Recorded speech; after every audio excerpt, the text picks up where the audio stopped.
Liquor policy కేసులో ED విచారణకు మరోసారి గైర్హాజరయ్యారు ఢిల్లీ సీఎం అరవింద్ కేజ్రీవాల్. ఇప్పటికే 6 సార్లు జారీ చేసిన నోటీసులను లెక్క చేయని ఆయన 7వ కూడా వాటిని బేఖాతరు చేశారు. అయితే విచారణ అంశం కోర్టులో పెండింగ్ లో ఉండగానే మళ్లీ సమన్లు పంపడం వేధింపులకు పాల్పడ్డమేనన్నారు కేజ్రీవాల్. మరోవైపు 2018 పరువు నష్టం కేసులో ఆయనపై ఎలాంటి చర్యలు తీసుకోవద్దని ఆదేశించింది సుప్రీంకోర్టు.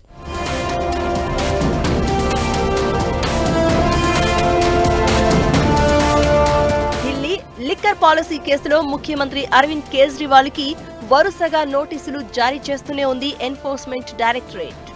ఇటీవల 7వసారి నోటీసులు జారీ చేసిన ఈడీ సోమవారం విచారణకు హాజరు కావాలని సూచించింది. కానీ ఈసారి కూడా ఎంక్వైరీకి రెడీగా లేను అని తేల్చి చెప్పారు కేజ్రీవాల్. మళ్లీ సమన్లు పంపించే బదులు కోర్టు తీర్పు వచ్చే వరకు వేచి ఉంటే బాగుంటుందని ఈడీకి హితవు పలికారాయన. తాము ఇండియా కూటమిని వదిలిపెట్టాలన్న ఉద్దేశంతోనే ఇవన్నీ జరుగుతున్నాయని ఆరోపించారు కేజ్రీవాల్. खुद ही कोर्ट गई हुई है तो क्या ईडी को केंद्र सरकार को कोर्ट पे भरोसा नहीं है? कोर्ट पे भरोसा रखना चाहिए ना. वो खुद ही कोर्ट गए हैं तो कोर्ट पे भरोसा, कोर्ट के आदेश का वेट करें. वो कोर्ट जो भी आदेश देगा उसके हिसाब से कर लेंगे. कोर्ट कहेगा भाई जाओ तो जाएंगे. अब कोर्ट में कार्रवाई भी चल रही है और साथ में समन पे समन भी भेजे जा रहे हैं. तो उनका मकसद बेसिकली ये है. इनफॉर्मली कई जगह से मैसेज आए हैं भाई गठबंधन तोड़ दो. गठबंधन नहीं तोड़ेंगे हम. ఈ కేసులో సీఎం కేజ్రీవాల్ ను ఇప్పటికే ఒకసారి విచారించింది ఎన్ఫోర్స్మెంట్ డైరెక్టరేట్. గత ఏడాది ఏప్రిల్లో దాదాపు 9 గంటల పాటు ఆయన్ను విచారించారు అధికారులు.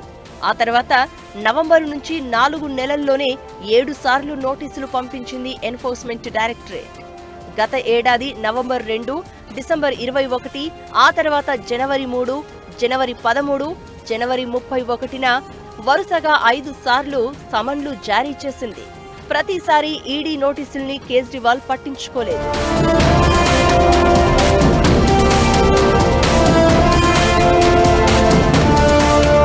కేజ్రీవాల్ విచారణకు హాజరు కాకపోవడంతో ఫిబ్రవరిలో ఢిల్లీలోని రౌస్ ఎవెన్యూ కోర్టును ఆశ్రయించింది ఈడీ. ఆయన విచారణకు హాజరయ్యేందుకు ఆదేశించాలని పిటిషన్ దాఖలు చేసింది. అయితే ఢిల్లీ అసెంబ్లీలో బల పరీక్ష నేపథ్యంలో కేజ్రీవాల్ వర్చువల్ గా కోర్టుకు హాజరయ్యారు. ఆ తర్వాత కేసు విచారణను మార్చి 16కు వాయిదా వేసింది న్యాయస్థానం. ఈ క్రమంలోనే మరో 2 సార్లు కూడా కేజ్రీవాల్ కు నోటీసులు జారీ చేసింది ఈడీ. ఫిబ్రవరి 22న 7వసారి సమన్లు పంపిన ఈడీ 26న ప్రత్యక్షంగా విచారణకు హాజరు కావాలని పేర్కొంది.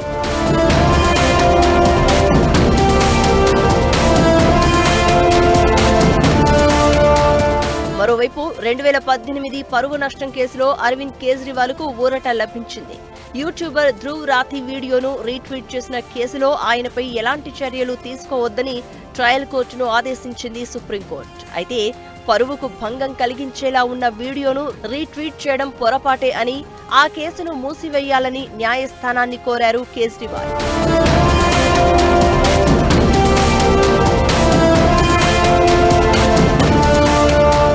అయితే ఈ కేసు దాఖలు చేసిన పిటిషనర్ కేజ్రీవాల్ అభ్యర్థనకు అంగీకరించడంతో సమస్య సద్దుమణిగింది.